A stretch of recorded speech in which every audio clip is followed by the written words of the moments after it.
Contoh misalnya 17 Agustus, anak itu dipanggil, lalu dia dengan kepengetahuan gurunya ditepak, jadilah Bung Karno, maka anak itu akan bicara seperti Bung Karno. Suaranya berubah seperti Bung Karno. Lalu dia pidato, saudara-saudara sebangsa dan setanah air. Padahal itu di luar kesadarannya. Itu namanya suyet. Menjadi objek transfer. Kalau kelamaan itu otaknya konslet, Pak, terbakar, Bang, maaf, bisa hilang akal selama-lamanya. Nah, si ibunya ini suruh nunggu padi, jangan sampai dia makan ayam gitu. Padi dijemur. Nah, ketika pulang dari sawah, ternyata si ibunya itu tertidur, sehingga ayam makan padi ditendang dari belakang. Dasar nenek-nenek nunggu padi aja nggak bisa. Oleh anaknya. Oleh anaknya. Si nenek itu bersumpah, demi Allah saya tidak ridho dunia dan akhirat. Sebelum gue mati, lu bakal merasain gitu. Sumpah orang tuanya. Betul, Bang. Sumpah orang tuanya. Pak, saya minta tolong. Kenapa? Saya kaget, anak saya tidur, saya intip diam-diam, dia seperti robot keluar dari kamar, tapi tatapannya kosong, bawa pisau. Nah, setelah dia pergi sekolah, saya periksa, ternyata di bawah bantalnya ada kampak, ada pisau, ada cutter, dan lain sebagainya.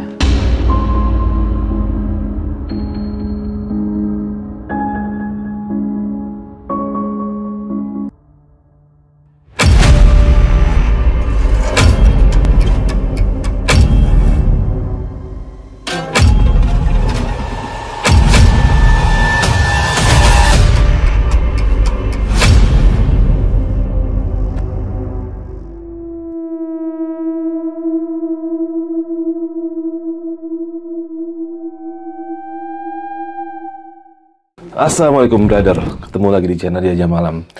Jajah Malam hari ini akan mengupas sebuah episode yang nggak biasa ya, mungkin berguna banget buat kita semua ya, terutama yang sudah berkeluarga dan memiliki anak. Karena nggak semua apa yang kita mungkin anggap benar itu mungkin ternyata yang terbaik. Dan di sini banyak sekali contoh kasus yang akan menjadi pembelajaran buat kita semua. Bahwasannya anak itu adalah cerminan dari apa yang kita tanamkan terhadap mereka. Dan itu yang akan mereka lihat, yang akan orang lihat di mereka di kemudian hari itu adalah wujud apa yang kita berikan selama mereka masih di usia dini. Dan kali ini di episode ini saya kedatangan seorang tamu yang mungkin bisa dibilang sangat berkompeten untuk saya tanya tentang masalah ini, yaitu langsung aja gue mengenal dengan Pak Ustadz Yadin Alia. Apa kabar Ustadz? Alhamdulillah baik. Aduh, sehat ya? Alhamdulillah. Pak Ustadz, Pak Ustadz Haji Yadin Alia, maaf, aduh ribet saya mulutnya. Ini kalau boleh tahu, ini kan bisa dibilang untuk pembahasan masalahnya kan perlu apa ya, ilmu psikologis dan juga ilmu agama. Dan Pak Haji ini dulu latar belakang pendidikannya apa sih kalau boleh tahu? Oh, terima kasih. Alhamdulillah pendidikan saya S2. Jadi setelah saya lulus SD, saya masuk pondok pesantren, lulus SMA, kemudian saya kuliah di salah satu perguruan tinggi negeri di Jakarta. Sampai saya selesai S2, menempuh pendidikan agama, manajemen pendidikan, dan psikologi pendidikan. Oh, itulah latar belakangnya Pak Haji ini bisa memberikan sisi psikologis dari apa yang akan kita bahas kali ini Pak Haji ya. Insya Allah.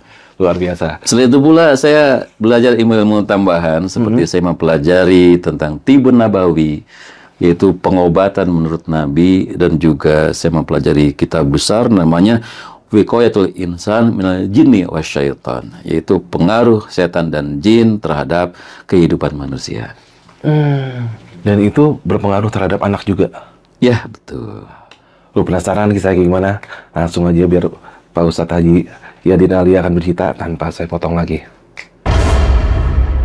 Ustadz Haji Aliyadin adalah seorang ulama pemilik beberapa pondok pesantren di Jakarta dan Pulau Seribu yang ingin membagikan kisahnya tentang anak-anak yang pernah beliau tangani beserta dengan berbagai macam penyebab yang menjadikan seorang anak bisa di luar kendali dan mungkin akan cenderung menjadi orang bermasalah di kemudian hari apabila cara penanganannya tidak tepat. Ada beberapa akibat, mulai dari traumatik dan salah cara mendidik yang menjadikan pintu masuk kaum jin dan iblis mempengaruhi perilaku mereka. Semoga ini bermanfaat buat kita semua untuk memahami dan menyadari apa yang boleh dan apa yang tidak boleh dilakukan terhadap anak. Semoga bermanfaat.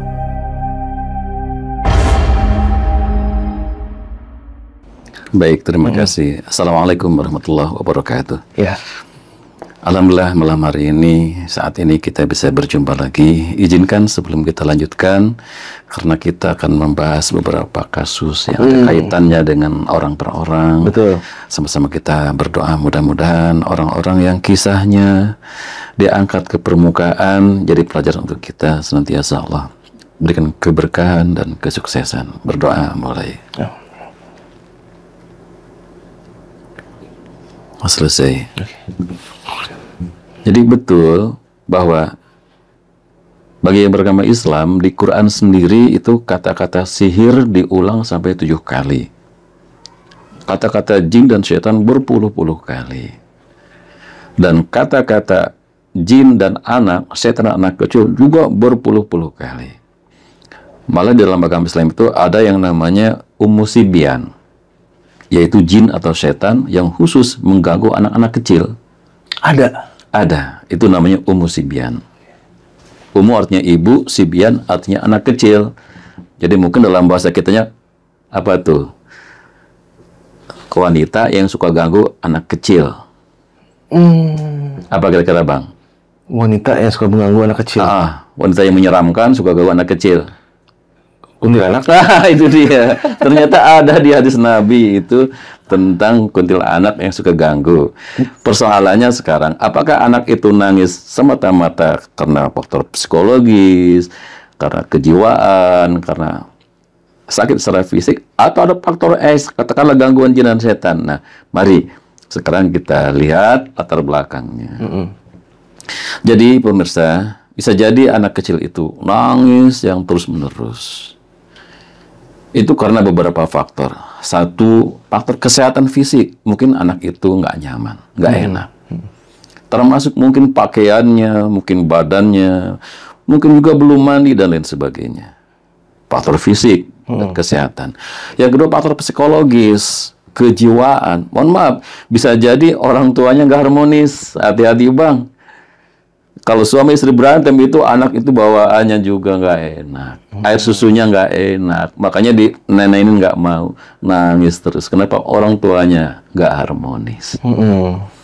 Yang ketiga, ada juga karena tadi faktor X, gangguan jin dan setan, dan itu biasanya nangisnya lama, membetul-betulkan kepala, menunjuk keluar. Tanpa air mata. Dan wajahnya kita lihat seperti kosong.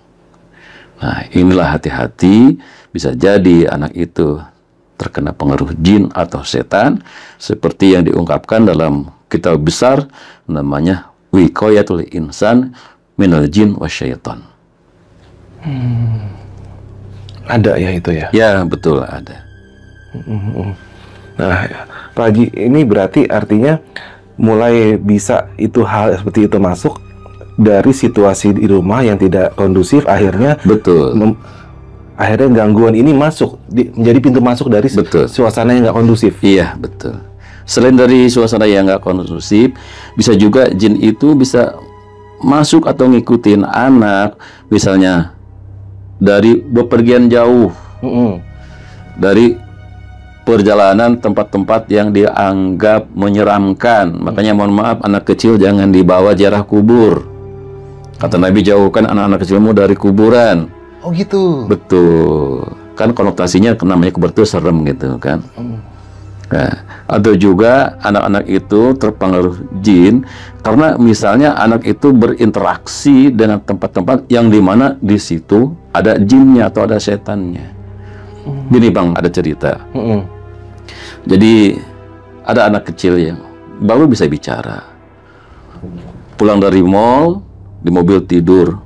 Sampai di rumah, sekitar jam 10 malam, itu anak terbangun dan kaget. Menjerit histeris, ngajak pulang ke mall. balik lagi ke mall. Mama ke mall, mama ke mall, kan gitu. Akhirnya diminumin obat, nggak diem. Diapin aja nggak diem. Dibawalah konsultasi. Ibu pulang dari mana? Dari mall. Beli apa saja di mall? Banyaklah barang. Di antaranya ini baju yang dipakai sama anak ini. Terus anak ini nangisnya, apa yang diungkapkan, yang disebutkan? Nah ini Bang, salah satu pintu masuk untuk mengetahui kenapa anak itu nangis. Kalau sudah bisa bicara, bisa kita cek dari bicaranya, dari ucapannya. Gitu. Saat dia minta balik lagi ke mall. Oh, Ibu mohon maaf, ini baju belum dicuci, belum, baru dibeli dari mall langsung dipakai. Dari baju inilah ada pengaruh kepada anak ibu. Udah, coba ibu deh bawa ke kamar mandi, ganti bajunya, terus dilap pakai air hangat tuh badannya. Seketika itu anak berhenti nangis. Jadi waktu nangis itu dia pulang, tapi kok minta pulangnya ke mall gitu. Ternyata di bajunya itu ada jinnya Bang. Bisa menempel di baju. Betul, gitu. Bisa. Itulah makanya kenal dalam agama, kalau orang mau pakai baju, minimal yang beragama Islam bismillah dulu deh. Doa dulu. Kenapa? Karena bisa jadi di baju itu, di tempat itu ada jinnya yang ikut serta. Gitu. Dan jangan lupa juga, itu bisa jadi jin itu ada di tempat tidur. Makanya dalam agama diajarkan kalau kita mau tidur, maka itu tempat tidurnya dikeprakin dulu. Walaupun hanya pakai tangan atau pakai kain gitu. Karena bisa jadi kita nggak tahu di situ ada makhluk lain sedang tidur. Makanya begitu kita tidur, dia ada di situ, dia marah. Akhirnya anak cerita kerasukan jin dan setan. Gitu Bang. Di Islam pun diajarkan seperti itu ya? Betul. Oh, wah ini menarik nih. Dan contoh apa lagi nih Pak Jin tentang gimana jin itu bisa mengganggu dan mengaruhi anak-anak kita di rumah? Contoh lain yaitu apabila anak itu kurang kasih sayang, kurang perhatian.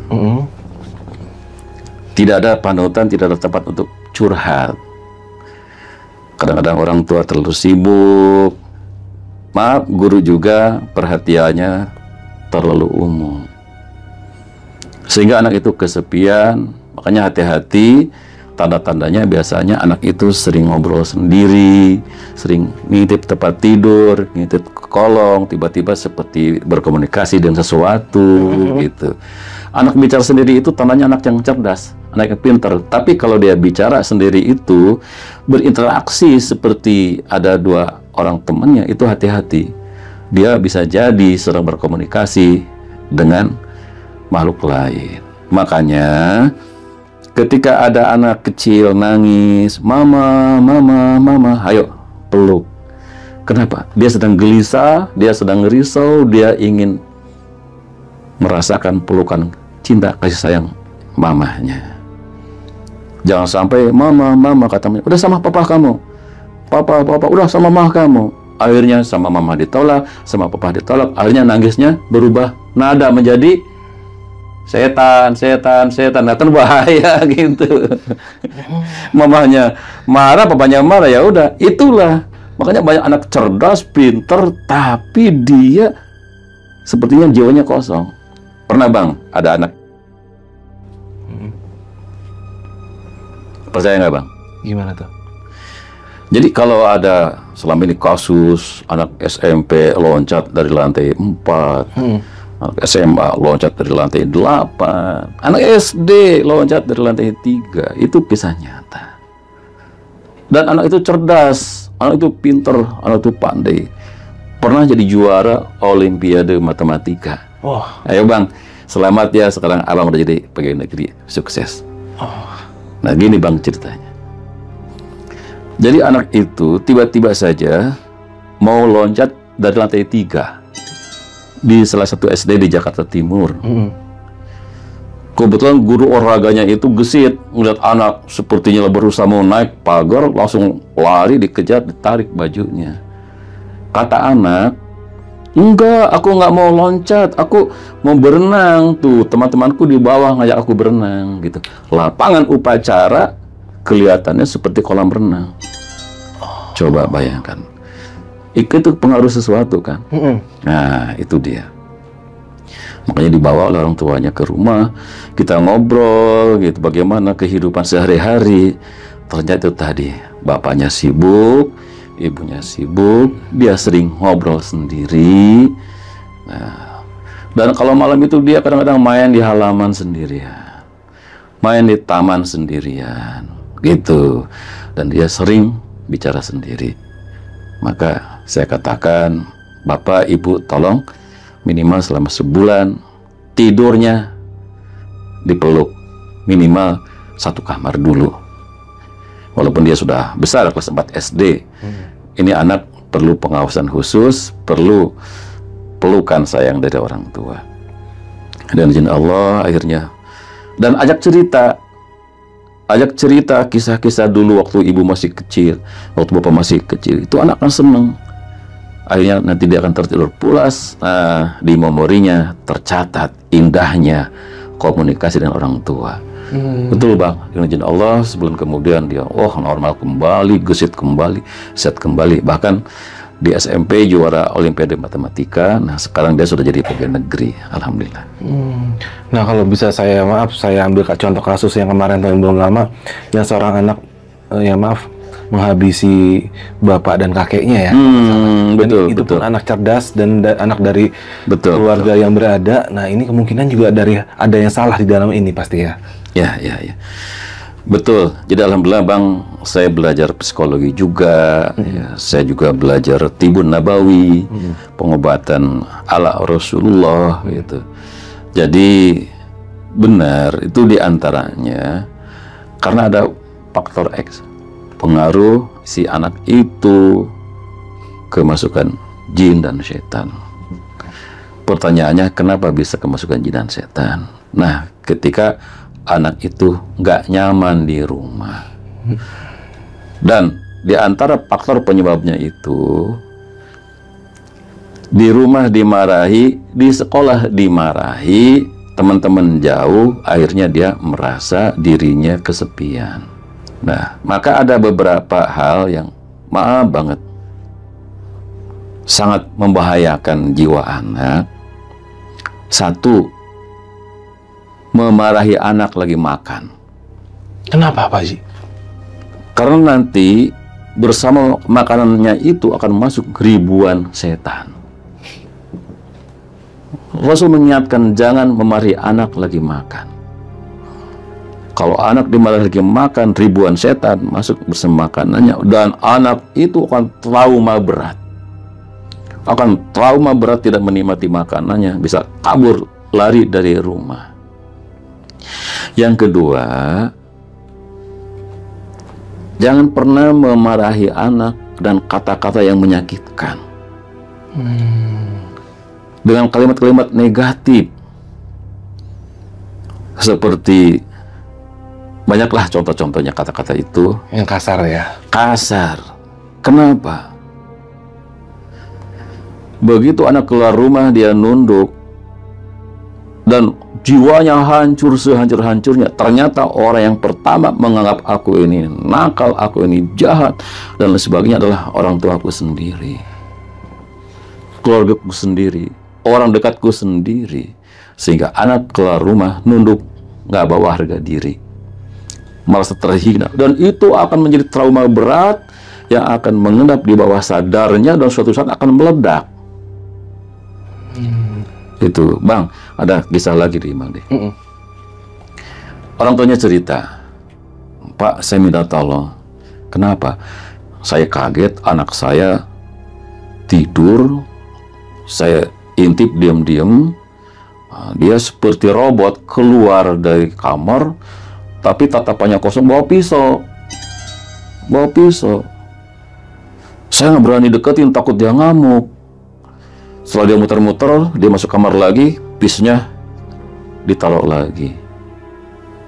Terus, nah setelah dia pergi sekolah, saya periksa, ternyata di bawah bantalnya ada kampak, ada pisau, ada cutter, dan lain sebagainya. Nah, akhirnya anak itu saya panggil sama temennya. Jadi anak itu secara jujur terang-terangan ingin orang tuanya sendiri,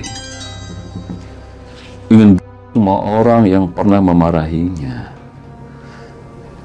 dan dia membayangkan kayaknya kalau melihat mereka itu seneng gitu, darah, dan sebagainya, seneng gitu, puas gitu. Aneh kan, heran kan, gitu. Tahu Bang kenapa penyebabnya? Apa tuh Pak Haji? 3 hal. 1,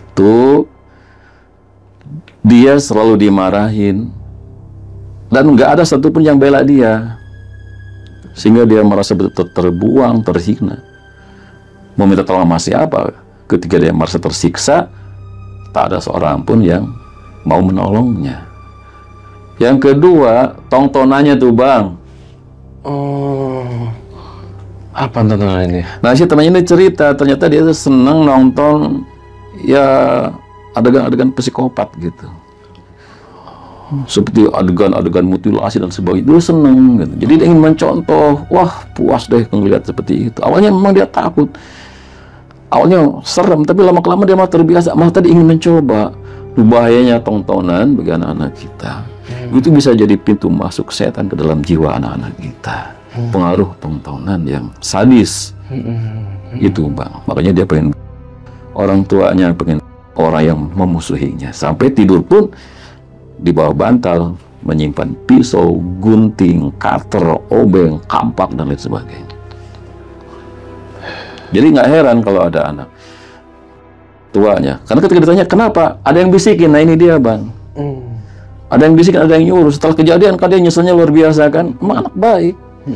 Anak baik. Inilah perlunya perhatian, cinta dan kasih sayang keluarga, termasuk guru. Tapi Bang, mohon maaf, bicara masalah guru, ada juga anak mau gara-gara guru. Kenapa tuh? Nah, mohon maaf Bapak Ibu guru, mohon maaf. Saya hanya menyampaikan fakta dan data untuk pelajaran bagi saya dan bagi kita semuanya. Jadi anak itu mau loncat dari lantai 4. Dan anak itu memang bermasalah, jadi sering bolos sekolah, sering melanggar peraturan sekolah, sering bolos tidak masuk, dan kadang-kadang tugas-tugas sekolah gak dikerjakan gitu. Dan yang lebih parahnya lagi, kalau pacaran sering pingsan dan sering kesurupan di sekolah. Nah ini dia, akhirnya dibawa ke psikiater, dibawa ke RSKO, siapa tahu ada pengaruh obat dan sebagainya. Tapi nggak ada perubahan Bang. Ya, dibawa ke psikolog nggak ada perubahan. Dibawa ke RSKO nggak ada gangguan apapun di dalam otaknya, normal, bagus, biasa, dan pinter tuh anak. Singkat cerita, akhirnya saya diskusi dengan orang tuanya. Tapi saya minta izin sama orang tuanya, Bu, kebetulan ibunya seorang pejabat tinggi di negeri ini. Izin ya saya bicara berdua sama anak ibu. Oh silakan Pak. Nah setelah ibunya keluar, saya bicara dengan anak tersebut. Jadi anak tersebut memang pernah pulang malam sama teman cowoknya karena latihan futsal kan gitu. Ibunya namanya seorang pejabat dan memang ibunya orang alim, orang mengerti. Nasehatin, terus menyampaikan ke wali kelasnya gitu, Bu tolong nih anak saya sering pulang malam sama pacarnya, diingetin. Si wali kelasnya itu Bang ngomong ke guru-guru lain gitu. Ember lah bahasanya. Betul, jadi semua guru tahu. Semua guru tahu, sehingga semua guru sebelum mengajar pasti ngomelin anak ini dulu. Kebayang nggak? Malunya, betul Bang. Malunya itu anak ketemu guru. Makanya lihat sekolah itu udah merinding, keringet dingin duluan. Nggak mau turun dari mobil kalau nggak dipaksa. Lihat sekolah itu udah takut luar biasa. Pasti saya diomelin, pasti saya dimarahin. Sampai anak itu. Nah setelah terungkap penyebabnya bahwa dia tuh malu. Kalau perlu harus pindah sekolah saja, gara-gara, maaf, ibunya menyampaikan kekurangannya kepada wali kelas menyampaikannya ke guru-guru yang lain. Nah dengan izin Allah, akhirnya ibunya nangis, minta maaf, merasa bersalah. Ibu berpikir, wali kelas kan nggak mungkin menyampaikan ke orang lain. Terus kita menyampaikannya. Jadi pesan untuk semuanya. Maka tadi selain jangan marahin anak lagi makan, jangan marahin anak lagi ngantuk, jangan marahin anak di depan orang banyak, Bang. Itu akan jadi trauma berat dan akan mengendap di bawah sadar rasa dendam yang luar biasa kepada orang-orang yang pernah menyakitinya. Nah, seperti itu. Dan izin Allah, akhirnya ibunya minta maaf. Lalu kita kuatkan jiwanya, nggak apa-apa. Guru-guru pun dikasih tahu, tolong jangan membahas lagi tentang kekurangan anak ini, dia akan berubah. Selamat. Ya, sekarang kamu jadi sarjana perguruan tinggi hebat. Akhirnya Selamat, Bang. Coba kalau nggak diselamatkan, waduh, dari lantai 4 itu. itu dia SMP atau SMA? SMA, perempuan. SMA, perempuan, Bang. Nah, Pak Haji, ini kan contoh kasusnya barusan tuh kan yang anak perempuan yang ibaratnya secara nggak langsung dipermalukan oleh gurunya ya. Nah, ada nggak yang kasus ini kan, kalau anak ini kan ibaratnya dia lebih meluapkan emosi ke dirinya sendiri sehingga maaf dia mau Tuh, yang tadi itu. Siap. Sekarang yang ini kan saya pengen ada nggak kasus lagi yang anak ini dipermalukan oleh mungkin entah guru entah siapa, tapi dia sifatnya melawan. Akhirnya pengen melakukan pembalasan. Oh ya, betul pemirsa, bahwa pernah juga suatu hari, kalau tadi yang saya ceritakan adalah kisah anak SMA, sekarang anak SMP, Bang. Anak SMP ini? Terbayang nggak berapa sih usia anak SMP? Ya, tapi dia panggilannya itu, ya boleh saya langsung sampaikan saja nggak apa-apa ya? Silakan. Panggilannya, halo Mas. Kenapa dipanggil ya? Nah, baru SMP. Kenapa? Karena dia memimpin anak-anak kecil seumurannya, malak supir angkot. Kepala geng. Kalau nggak mau, itu angkotnya ditimpukin sama anak kecil, kan bingung supir angkot. Kenapa? Karena ini anak kecil gitu, mau dilawan anak kecil, kagak dilawan luar biasa, ngeselin gitu. Sehingga panggilannya gitu.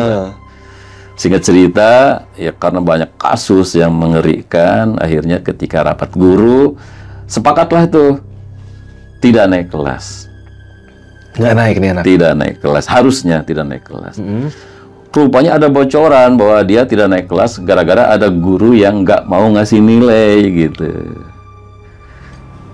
Nggak mau ngasih nilai lulus gitu. Katakanlah di bawah 6, di bawah 5. Nah, tiba-tiba anak itu ada di gerbang sekolah, saya memegang pisau. Siapa tadi guru yang tidak ngasih nilai saya?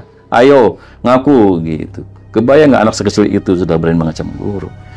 Ohnya guru-guru sepakat, udahlah, karena dia udah kelas 3, kasih nilai biar dia lulus buru-buru keluar gitu daripada membahayakan nyawa guru. Ya, singkat cerita, si anak itu datang kepada saya. Saya peluk, saya nasihatin, sini nak. Bapak sayang sama kamu. Wah, munafik, bohong.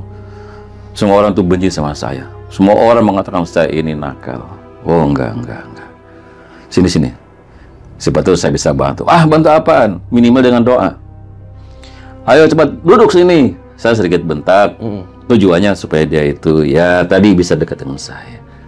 Lalu saya berkata, "Nak, demi Allah saya sayang sama kamu. Izinkan, andaikan seluruh manusia memusuhimu, membencimu, saya satu-satunya orang yang akan tetap mencintai kamu." Nangis, Bang. Serius, Bapak? Serius saya bicara. Andaikan kamu masuk penjara, gak ada satupun yang nengokin kamu, izinkan saya satu-satunya orang yang akan jamu kamu di penjara. Nangis, Bang. Pak, ajarin saya ngaji. Dan izin Allah saya ajarin ngaji. Dan izin Allah berubah, Bang. Berubah total itu anak dengan cinta dan kasih dan perhatian. Waktu berjalan, saya bangun pesantren ceritanya, Bang. Tiba-tiba ada orang ngukur-ngukur pagar pesantren saya yang lumayan luas. Lebih kurang 360 meter. Ngukur-ngukur, Bapak siapa? Gitu. Enggak, saya cuma ngukur-ngukur aja. Kok ini belum dipagerin gitu. Udah Pesen belum pagernya, wah belum ada uangnya. Tahu-tahu besoknya bang datang tukang masang pagar. Selesai saya kan bingung. Bapak siapa? Tertawa ngakak. Saya Pak gitu. Ternyata saya baru ingat dia yang dulu bermasalah itu sekarang jadi pengusaha berjaringan. Selamat bang. Saya bangga sama ante. Alhamdulillah bang, seperti itu. Nah, dari yang kita bahas tadi kan itu adalah dari faktor internal keluarga ya, yang mungkin ada berbagai inilah miskomunikasi atau Betul. ada kesalahan cara mendidik. Ada nggak sih Pak Haji dari faktor-faktor yang memang di luar itu semua yang mungkin bukan kesalahan dari anaknya juga, bukan kesalahan dari pihak orang tua, tapi ada faktor lain yang memang menyebabkan hal seperti itu terjadi Pak Haji? Oh iya, betul. Jadi ada beberapa hal. Mungkin diantaranya pola tidur yang salah. Pola tidur? Ya, betul. Pola tidur juga itu bisa menyebabkan gangguan jin dan setan. Makanya ada Rasul mengingatkan, siapa yang suka tidur selepas asar, kalau sering celaka, kalau sering sialan, jangan salahkan siapa-siapa, salahkan dirimu sendiri. Nah, gitu, Bang. Asal tidur setelah asar itu? Ya, terlarang gitu. Tidak dibolehkan, pantangan luar biasa. Dulu saya waktu di pondok diingatkan sama Kiai, 40 hari kamu tidur habis asar, pasti gila. Panas otakmu. Gitu, Bang. Nah, ada kisah lagi, Bang. Ada anak kecil, heboh tuh. Jam 12 malam hilang.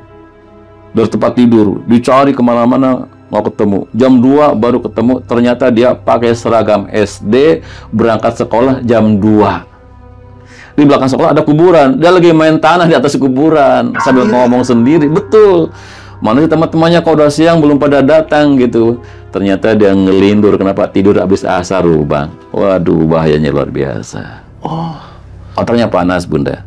Otaknya panas kalau anak tidur habis asar. Jadi jangan tidur habis asar. Usahakan ajak main kemana kayak gitu. Ini berlaku hanya untuk anak atau terhadap kita juga yang sudah dewasa? Terutama untuk anak-anak. Terutama untuk anak-anak. Terutama untuk anak-anak. Jangan tidur sehabis asar.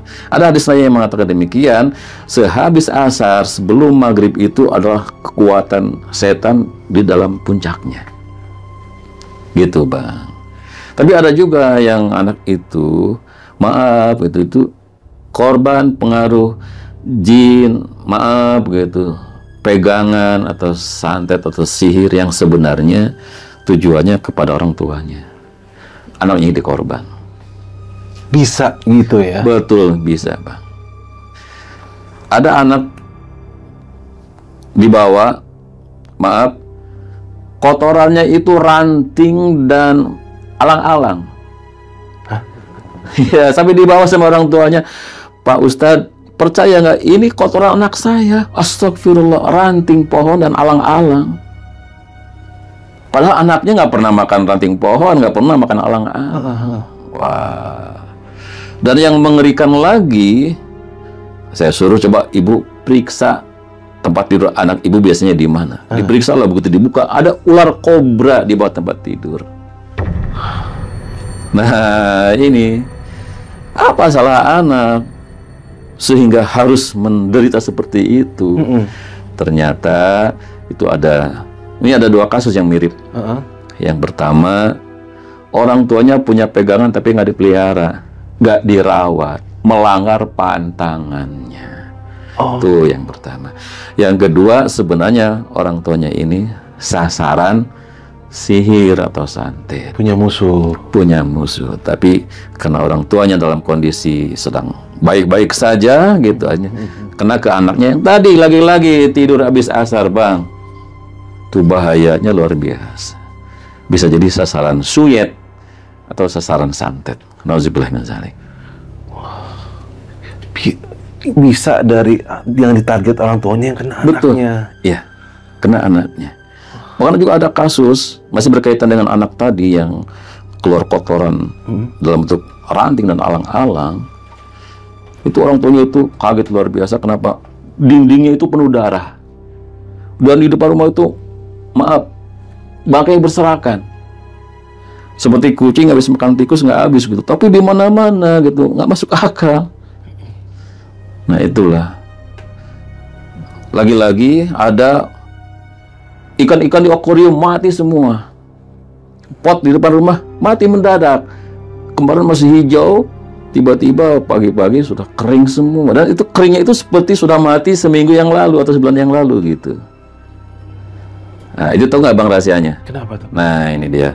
Jadi pemirsa yang saya hormati, jadi bisa jadi ketika sihir, santet atau jin yang ingin membinasakan kita tidak mempan karena kita dalam kondisi yang sadar, dekat kepada Allah dan lain sebagainya, itu yang jadi sasaran adalah hewan peliharaan, tanaman. Jadi jangan nyesal. Jangan nyesal kalau tiba-tiba ikan di akuarium mati, tanaman di depan rumah mati. Jangan nyesal. Berarti secara tidak langsung sudah menyelamatkan ibu dan bapak. Gitu Bang. Bisa seperti Bisa itu, seperti itu. Yang jelas harus ada yang mati gitu. Targetnya seperti itu. Dan mohon maaf, bersyukur sebenarnya bapak, ibu, saudara yang di rumahnya ada orang-orang yang tak berdaya. Baik itu anak kita yang autis, orang tua kita yang sudah lumpuh dan lain sebagainya. Demi Allah pemirsa, jin, sihir, setan tidak akan masuk ke rumah yang di dalamnya ada anak-anak luar biasa. Ada orang-orang yang luar biasa. yang berkebutuhan khusus. Betul, jadi mereka bukan beban. Subhanallah, secara spiritual mereka pun adalah telah menyelamatkan kita. Berkah untuk kita. Berkah untuk kita, menjauhkan rumah kita dari gangguan jin, sihir, dan setan. Jadi boleh juga Bang di rumah kita punya akuarium, punya hewan peliharaan, punya tanaman. Tadi tujuannya, nah, ketika suatu saat ada hal-hal yang tidak kita duga, katakanlah jin, sihir, santet yang berniat jahat. Nah, Kita punya pagar. betul, punya pagar gitu. Nih, pengetahuan baru juga nih. Ternyata Siap. hal seperti itu bisa menimpa terhadap bahkan hewan sekalipun ya. Betul. Dan apakah ini menimpanya ke sesuatu yang kita sayang biasanya? Ya, di antaranya seperti itu. Oh gitu juga? Yang kita sayang, iya betul. Makanya anak kita selamat, tapi peliharaan kita katakanlah celaka, nggak apa-apa toh. Anak lebih berharga dibanding sekedar peliharaan. Peliharaan bisa beli lagi, kan gitu, ya Bang. Tapi yang sedih kan kalau yang kena bukan kita, tapi kenanya anak itu kan sedih. Nah, itu dia. Makanya tadi untuk jaga-jaga, jadi jangan dimarahi lagi makan, jangan dimarahi lagi ngantuk. Kalau mau tidur, dibersihkan dulu tempat tidurnya. Kalau beli pakaian baru, ndaklah minimal dikebutin dulu, syukur-syukur dicuci, disetrika, jangan langsung dipakai.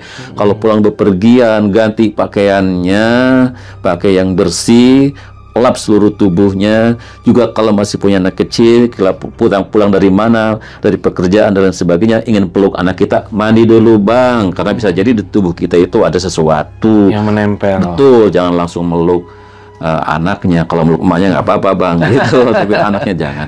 Kenapa? Bisa jadi nanti ke anak larinya. Dan ini Pak Haji masih Siap. topik yang tadi itu kan salah satunya yang belum kita bahas adalah pengaruh dari barang-barang yang mungkin bisa disebut Ya, pusaka. ya. Pusaka Bisa, atau betul, apapun betul. itu yang mungkin kita dari kakek ke kita mungkin, tapi kita Siap. nggak merawat, akhirnya kenanya ke anak. Nah, mohon maaf, ini kan artinya barang pusaka ini, kalau konsep pengetahuan saya, ini adalah barang yang mungkin diisi oleh bangsa jin. Siap. Akhirnya bangsa jin ini kan menuntut untuk dirawat. Di saat kita yang generasi keberapa sudah tidak mau merawat, akhirnya ini akan menimbulkan masalah di dalam rumah. Apakah betul seperti itu jadinya? Ya, betul, bisa jadi Bang. Jadi merawat, memelihara benda-benda keramat, benda-benda antik, benda-benda katakanlah batu, keris dan sebagainya, itu boleh dalam Islam, boleh. Sekedar merawat, sekedar memiliki, sekedar memelihara. Yang tidak boleh itu menggantungkan nasib kita kepada benda-benda tersebut, kan gitu. Menyekutukan jatuhnya. Betul, jatuhnya seperti itu. Nah, kemudian barang-barang tersebut harus ditempatkan ya pada posisinya yang pas dan harus dirawat sebagaimana katakanlah dulu orang tua kita merawatnya. Kalau tidak, nah efeknya bisa ke anak cucu kita. Dan yang lebih aman lagi, udah anggap aja barang antik, taruh, letakkan di etalase, udah selesai gitu. Kenapa? Karena kalau maaf, mohon maaf banget, kalau dipuja-puja, dijamasi, dikasih ini, kasih itu, jatuhnya nanti ketika itu tidak dilaksanakan, maka akibatnya kepada anak, cucu, dan lain sebagainya. Ada kisah, Bang. Seorang pengusaha restoran. Biasanya asetnya sehari 13 juta. Tahu-tahu jatuh hanya sekitar 3 juta sehari. Dan yang luar biasa lagi, anaknya perempuan itu badannya melepuh seperti anggur dikupas. Seperti anggur dikupas. Gatalnya luar biasa. Tapi mukanya mulus. Tangannya mulus, tapi seluruh dari telapak tangan ke atas dan seluruh badannya melepuh. Wah, seperti anggur dikupas, itu kena benda dikit aja langsung berdarah. Dan yang gatalnya itu luar biasa. Sampai kalau tidur itu kipas angin 4, depan, belakang, kiri, kanan. Nah, datanglah gitu. Datanglah ke rumah minta tolong. Ya, saya nggak bisa apa-apa. Lalu kami ajak keluarganya tuh berdoa. Dan saya pesankan, kalau di rumah itu ada benda-benda apa, sebaiknya udah serahkan ke saya aja atau disingkirkan dari rumah. Bener, Bang, ternyata orang tuanya ngaku di rumah ada ini, ada itu gitu. Saya males ngerawatnya, tapi taruh aja di rumah. Nah, ini, Pak, bisa menimbulkan kondisi rumah jadi gatal-gatal, Bang. Setelah itu dibuang, hilang gatalnya, hilang korengnya. Nggak usah pakai jampe, pakai mantra, pakai apa, nggak usah. Itu aja udah dibersihkan, bersih semuanya gitu, Bang. Bisa jadi penyakit. Betul, jadi barang-barang seperti itu bisa berpengaruh juga. Wah. Karena betul Abang tadi, bisa jadi di situ ada khadamnya. Ada khadamnya, di mana kalau tidak dirawat, itu akan menimbulkan efek negatif bagi yang menyimpan barang-barang tersebut. Kadang-kadang tadi yang menjadi korban anak, keluarganya. Iya, ya, yang baiknya sih nggak usah lah kita begitu-gituan, buat apaan ya? Iya, betul. Percaya saja kepada ikhtiar, percaya saja kepada Sang Pencipta. Insya Allah lah kita lebih enak hidup mulus-mulus saja. Itu kan tadi yang kita bahas, Pak Haji, bisa dibilang penyebab dari benda-benda yang membawa pengaruh lah ya. Iya. Selain itu ada nggak sih, Pak Haji, penyebab-penyebab lain di luar hal itu yang belum dibahas di sini, Pak Haji? Oh iya, ada, Bang. Ada, Bang. Yang pertama diantaranya itu belajar ilmu tanpa guru. Ilmu tanpa guru? Ya. Ilmunya maaf nih, ilmu dalam seperti apa nih? Ilmu apa nih? Oh, baik. Jadi ada hadis Nabi yang mengatakan, atau ada semacam mahfuzat, hafalan kata-kata mutiara yang mengatakan, siapa yang berguru tanpa ilmu, maka gurunya adalah setan. Tapi ini khusus untuk ilmu-ilmu yang berkaitan dengan rohani dan kejiwaan, Bang. Kalau ilmu masak, itu nggak apa-apa gitu dari YouTube, tanpa guru pun otodidak, nggak masalah. Makanya saya nanya ilmu apa nih? Siap. Berarti kayak ilmu kanuraga. Nah, betul, Bang. Jadi gini ceritanya, ada anak terobsesi setelah dia beli buku yang biasa tuh zaman bahula dijual di terminal 1003, mujarobat, pengobatan, penglaris, pelet, kebal dan sebagainya. Nah, jadi ceritanya, wah, saya pengen jadi dukun hebat. Saya pengen ngebatin orang, saya pengen punya pelet, kayak gitu. Akhirnya dia belajar ilmu sendiri. Ikutin tuh buku. Dan izin Allah, subhanallah, Bang, itu anak itu gila. Gila. Betul, hilang ingatan. Jadi terobsesi. Dia kalau sujud tuh lama, nangis. Dia cerita, saya ngobrol dulu sama semut, saya ngobrol dulu sama kecoa, saya ngobrol dulu sama orang udah mati, gitu. Jadi terobsesinya luar biasa. Dia merasa bisa menembus alam. Jadi dia merasa bisa menguasai seluruh dunia. Akhirnya dia, kalau ada orang sakit dikit, datang tanpa diundang, sini saya obatin, padahal nggak ada pengaruhnya apa-apa sama sekali. Jadi merasa dia itu menjadi orang hebat. Terobsesi. Lama-lama hilang ingatan. Dan ini mohon maaf banget juga yang kedua, Bisa jadi karena penyebab transfer ilmu. Transfer? Ya, Maksudnya gimana nih? maksudnya seperti begini. Mohon maaf, saya hanya berbicara dengan fakta yang saya alami. Misalnya anak yang sering menjadi objek untuk kesurupan, itu ditransfer. Oh, yang sekarang tuh zamannya mediumisasi lah. Betul, menjadi media. Heeh. Contoh misalnya 17 Agustus, anak itu dipanggil, lalu dia dengan kepengetahuan gurunya ditepak, jadilah Bung Karno, maka anak itu akan bicara seperti Bung Karno. Suaranya berubah seperti Bung Karno. Lalu dia pidato, saudara-saudara sebangsa dan setanah air. Padahal itu di luar kesadarannya. Itu namanya suyet. Menjadi objek transfer. Kalau kelamaan itu otaknya konslet, Pak, terbakar, Bang, maaf, bisa hilang akal selama-lamanya. Maaf, itu berarti yang dimasukin adalah apa? Jin? Nah, itu dia dimasukin jin, ditransfer jin dengan sengaja. Tadi untuk keperluan pengobatan, untuk pertunjukan dan sebagainya. Ternyata kalau diulang-ulang itu berbahaya, Bang. Tuh, yang kedua ya, bahwa itu bisa jadi kena transfer. Gitu. Jadi kayak pertunjukan-pertunjukan yang sering kita lihat di pinggir jalan tuh, ya maaf, yang orang ngupas kelapa pakai inilah, pakai mulut, itu kan berarti itu orang-orang ditransfer sepertinya ya. Karena secara orang sadar kan nggak mungkin kuat dan nggak mungkin mampu untuk begitu gitu. Ya kalau dia sendiri yang begitu nggak masalah, tapi kalau orang lain yang nggak bisa apa-apa lalu ditransfer supaya dia bisa begitu, nah itu yang bahaya, Bang. Iya, itu maksudnya. Iya, betul-betul. Itu efeknya terhadap yang ditransfer itu sesuatu yang dipaksakan ya, Iya. bukan dia, dan itu bisa mungkin otak kita ada sel-sel yang konslet. Iya, betul. Ada lagi, Bang, yang ketiga, Bang. Jadi seorang remaja hilang ingatan itu tadi belajar tanpa guru, terlalu sering menjadi objek, dimasukin jin. Yang ketiga ada juga yang karena vitam. Apa itu vitam?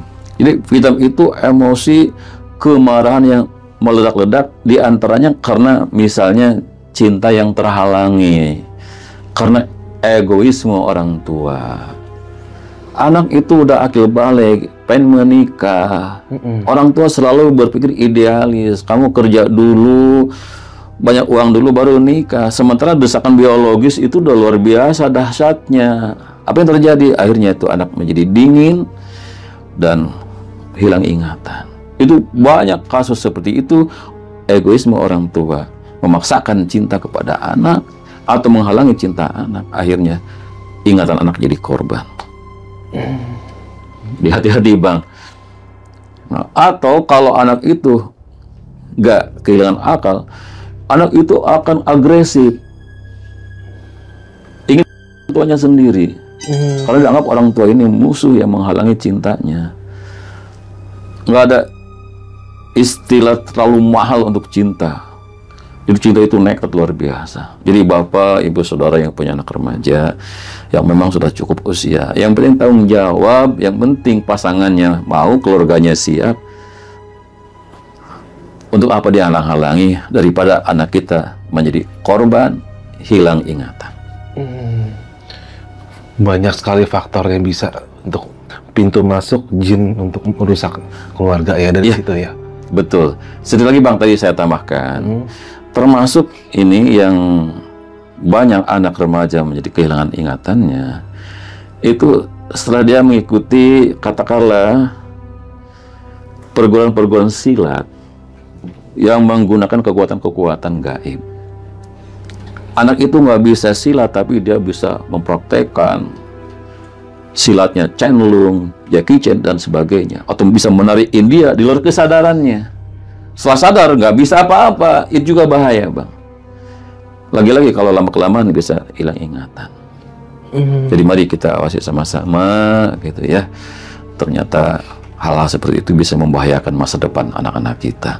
Dan hal yang paling mengerikan, Bang, ketika anak-anak kita yang saya ceritakan tadi, jiwanya tertekan hebat dan trauma di hatinya melekat erat dan dahsyat, bahwa dia itu dianggap anak yang tidak berguna, dianggap anak yang maaf, nakal dan lain sebagainya oleh orang tuanya sendiri, sesuai dengan perkembangan usianya mungkin anak itu bisa berubah, tapi dendamnya itu Bang nggak akan hilang.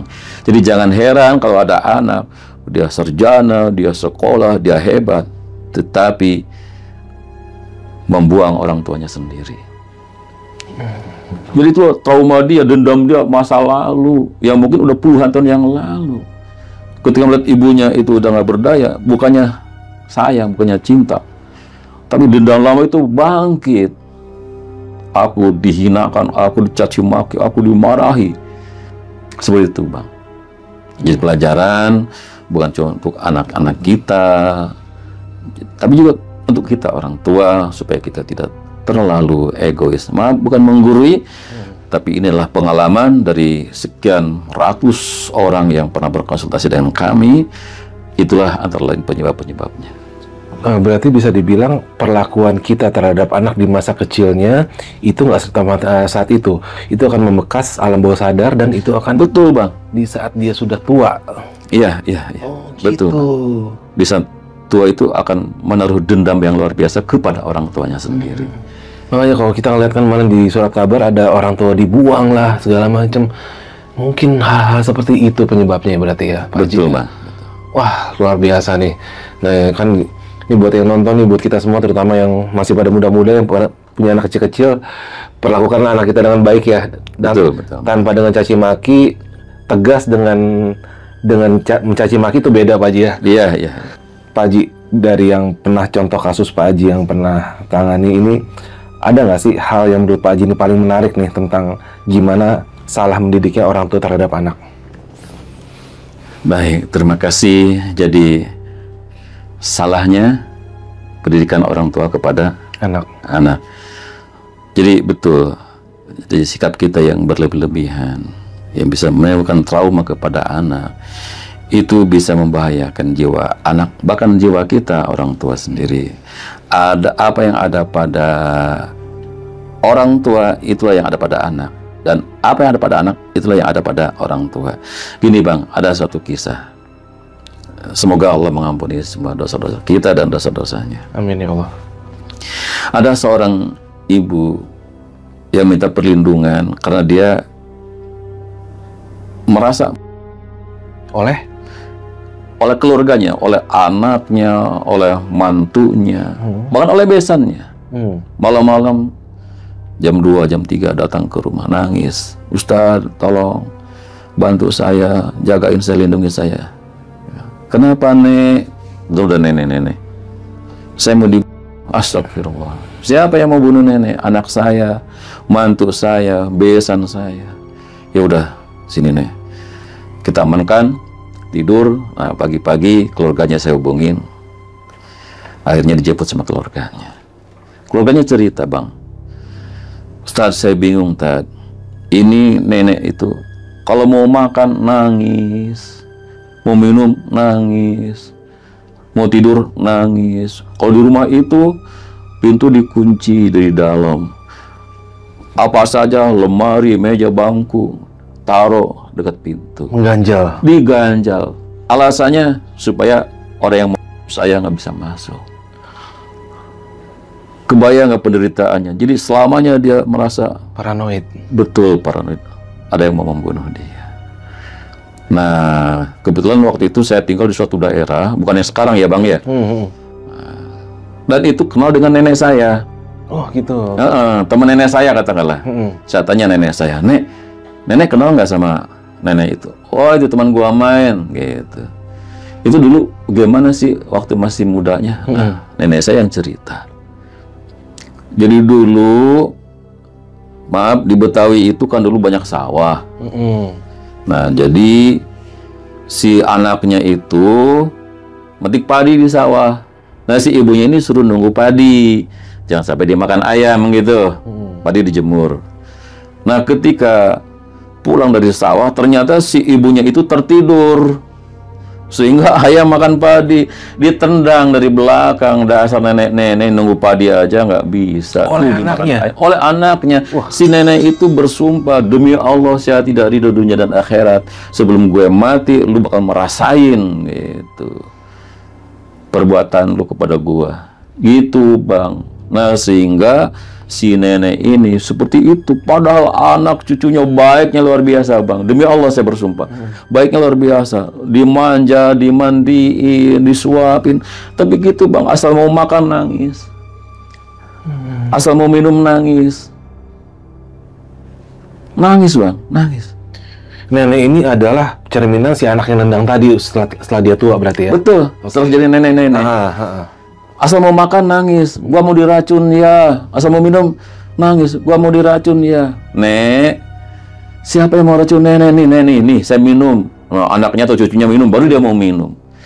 Sampai segitu. Sampai segitunya. Nek, nih lihat saya makan nih tuh. Saya nggak apa-apa. Ayo nenek makan, baru dia mau makan. Jadi itulah dulu perbuatan dia waktu masih muda kepada ibunya. Sekarang itu yang dia rasakan. Oh, anaknya baik, tapi tetap si nenek ini merasakan sesuatu yang sangat menyiksa dirinya. Sumpah orang tuanya. Betul, Bang. Sumpah orang tuanya. Wah. Tapi ada juga, Bang, kita nggak adil kalau hanya bicara masalah dosa seorang anak kepada orang tua. Tapi ada juga, Bang, ini karomah merawat orang tua. Boleh ya kita ceritain di sini ya? Alhamdulillah. Luar biasa. Gini pemirsa, halo Bang, selamat ya, Abang sekarang menjadi seorang pejabat yang hebat. Izin Pak Ustadz ceritakan kisah Abang waktu pertama ketemu saya. Jadi gini Bang, bapaknya itu pejabat, lalu datang ke rumah. Tad, tolong ruqyah anak saya. Loh, saya kaget. Lah, emang kenapa? Anak saya nggak mau kerja. Padahal di kantor itu teman-teman udah nawarin, Pak Haji kalau anaknya mau kerja suruh ikut saya. Pak Haji kalau anaknya mau kerja suruh ikut saya. Tapi anak saya nggak mau kerja, Tad. Allahu Akbar. Udah Pak Haji suruh ke rumah aja. Kebetulan rumahnya dekat dengan rumah saya. Akhirnya Pak Haji itu nyuruh anaknya ke rumah. Datang tuh anak ke rumah. Dia aslinya Kebumen. Halo, Kebumen. Jadi saya tanya, Mas udah kerja? Udah, loh. Kata bapaknya, gak mau kerja, belum kerja. Kerja di mana? Di rumah. Di rumah, Bang. Saya kan bingung. Online? Enggak. Jualan? Enggak. Kerja apa Mas di rumah? Nah, ternyata saya merawat mbah saya. Allahu Akbar. Dia merawat mbahnya. Mbahnya Mbah Kakung, kakek. Nah, saya ingetin, Mas, kan di rumah ada ibu. Pak Ustadz, kan ibu saya perempuan. Ya, namanya ibu ya pasti perempuan, gitu. Jadi maksudnya, ibu itu menantu, gitu. Kan kamu punya saudara saya perempuan semua, nggak tega kalau Mbah Kakung dirawat sama ibu, saudara perempuan saya. Allahu Akbar. Dan itu, Masya Allah Bang, disuapin, dimandiin, rapi, wangi itu si Mbah. Jadi si Mbah itu ahli ibadah. Suatu saat waktu berangkat ke masjid tertabrak ojek sehingga lumpuh total, nggak bisa bangun. Jadi dirawat sama Mas ini sehingga dia nggak mau kerja di luar, kerjanya merawat mbahnya. Suatu hari datang ke rumah nangis, Pak Ustadz tolong, ada apa? Nah, ketika saya samperin ternyata mbahnya meninggal. Innalillahi wa inna ilaihi raji'un. Bapaknya ada kabar pensiun. Setelah mbahnya meninggal, beliau baru nyari pekerjaan. Bang, subhanallah, semua orang yang tadinya menawarkan pekerjaan kepada ayahnya, begitu ditelepon lagi, semua menjawab, maaf Pak Haji, nggak ada lowongan. Maaf Pak Haji, nggak ada lowongan. Kenapa? Karena Pak Hajinya ada pensiun, jadi dia udah nggak perlu lagi dengan bantuan Pak Haji. Karena Pak Haji itu seorang pejabat yang biasa merekomendasikan pinjaman keuangan kepada negara. Akhirnya si anak itu cari kerjaan sendiri. Nah, ketemulah di internet lowongan pekerjaan di salah satu BUMN paling kaya di Indonesia. Nggak usah saya sebutkan. Dia dari Stay Rawamangun. Dia melamar, ternyata berkasnya lolos. Allah seleksi, lalu dipanggil menghadap. Pas wawancara, pertanyaannya sama persis seperti tadi.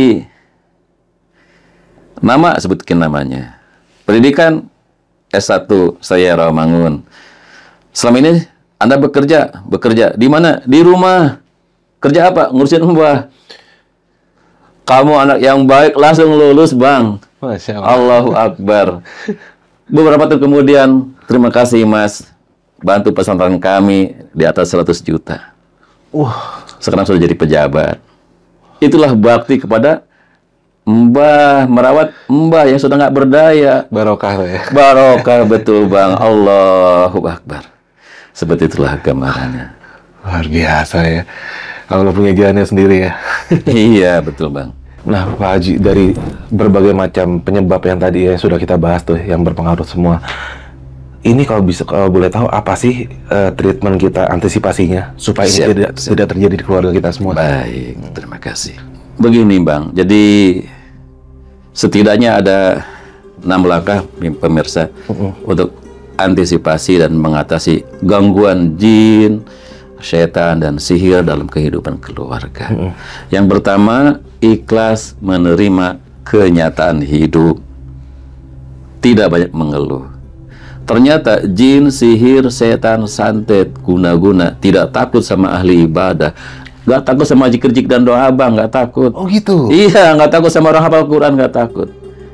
Tuh, ada di Al-Quran bahwa setan berkata, wahai Tuhanku, karena Engkau telah menjustis kami makhluk tersesat, maka kami bersumpah akan membuat satu, dunia ini indah di mata manusia. Maka jangan heran ketika orang katakanlah bertransaksi, jual beli menggunakan bantuan jin dan setan, maka barang yang jelek terlihat indah, gitu.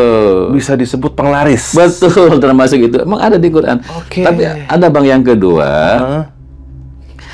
Dan aku bersumpah bahwa mereka semua akan aku sesatkan, kata setan. Kecuali hanya satu kelompok manusia yang tidak bisa aku sesatkan, yang tidak bisa dipengaruhi jin, sihir, setan, dan santet. Hanya satu kelompok manusia, Bang. Yang golongan apa itu? Nah, illa ibadaka minhumul mukhlasin, yaitu hamba-hamba Allah terpilih, hamba-hamba Allah yang ikhlas. Yang tulus dan ikhlas. Betul. Jadi kata kuncinya kalau kita ingin terhindar dari penyakit-penyakit tadi, gangguan-gangguan tadi, kata kunci pertama adalah ikhlas nerima kenyataan hidup, jangan banyak mengeluh. Yang kedua, syukuri apa yang kita miliki, banyak ketawa, Bang. Gitu, walaupun bukan ahli ibadah, bukan orang pintar, kalau banyak ketawa, sihir, santet, jin, setan susah, Bang. Susah ya, Abang. Iya, gitu. Iya, banyakin ketawa, syukuri apa yang kita miliki. Senyum, positive thinking. Betul, gitu. Yang ketiga, baik sangka sama semua orang. Kenapa? Karena buruk sangka itu adalah doa. Orang berniat baik tapi kita buruk sangka, berubah niat jadi berbuat jahat. Sebaliknya, orang berniat jahat tapi kita baik sangka, dia berubah jadi berbuat baik kepada kita.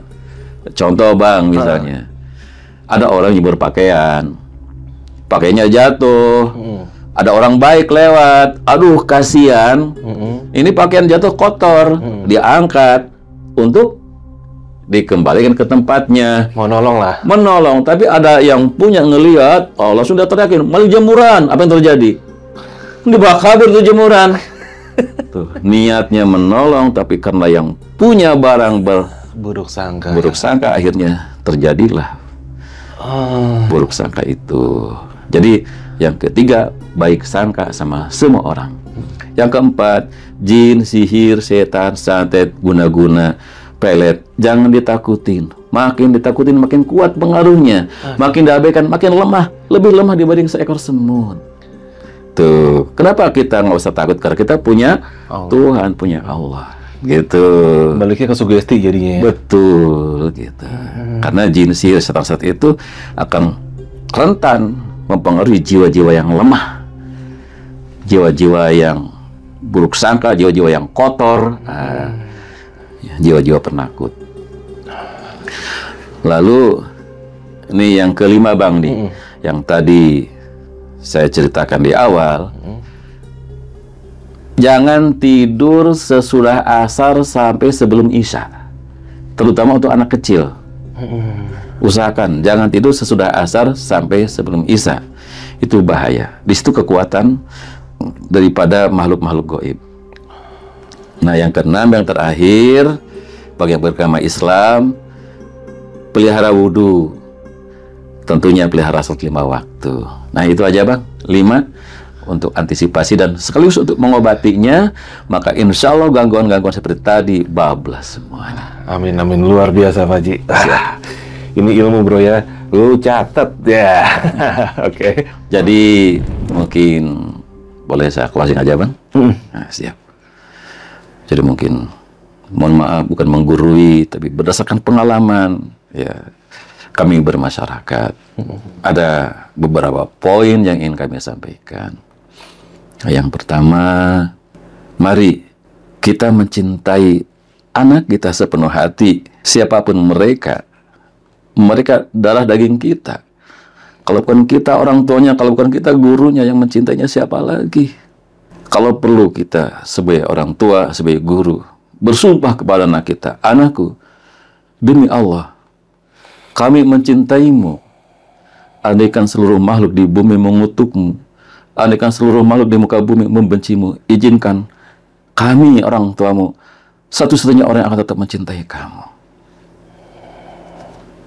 Tapi sebaliknya anak-anakku yang punya orang tua, kalau bisa ayo bersumpahlah demi Allah, siapapun engkau, wahai ayahku, wahai ibuku, kami akan tetap mencintai kamu. Andaikan seluruh bumi mengutukmu, andaikan seluruh alam membencimu, izinkan kami anak-anakmu yang akan tetap mencintai kamu apa adanya. Kalau antara anak dan orang tua sudah ada komitmen saling mencintai, damai Bang hidup. Jadi orang tua yang berbahagia, menjadi anak yang berbahagia. Hidup penuh keberkahan. Semoga bermanfaat. Terima kasih. Amin, amin, amin. Wah, alhamdulillah sekali Pak Haji. Luar biasa. Ini episode yang menurut saya termasuk salah satu yang paling berbobot selama ini. Karena bukan cuma buat yang nonton, buat saya pribadi pun ini banyak banget masukan-masukan dan pengetahuan yang mungkin selama ini belum pernah saya tahu Pak Haji.